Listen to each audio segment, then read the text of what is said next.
Din bakut ka round of 32 menta la poi gaji la ka World Cup chaka round of 16 tementang ini pe yiki rang la ka ki ban sai kini bahaya golden boot menta usnam hak FIFA World Cup tatung ini pe ki kita ke player ke beliau tip bun gol tam hak ni ka World Cup Lionel Messi beliau ban tip nyaw gol nam ka Argentina na ki South Medan kan ba Kylian Mbappe beliau ban tip gol namata ka France naki South Medan kat bau Erling Haaland uli ban tip san gol naki Leicester Medan namata ka Norway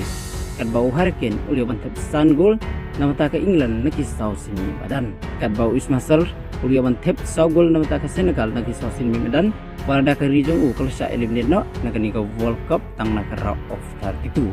kat bau Michael Oyarzabal uli ban tip sa gol namata ka Spain naki South Medan kat bau Ousmane Dembele uli ban tip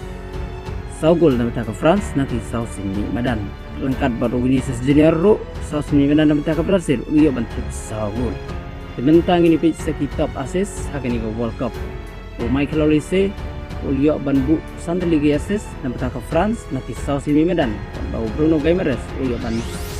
South Liga assist namata ka Brazil naki South Medan kan bau Alexander Isak uyo banbu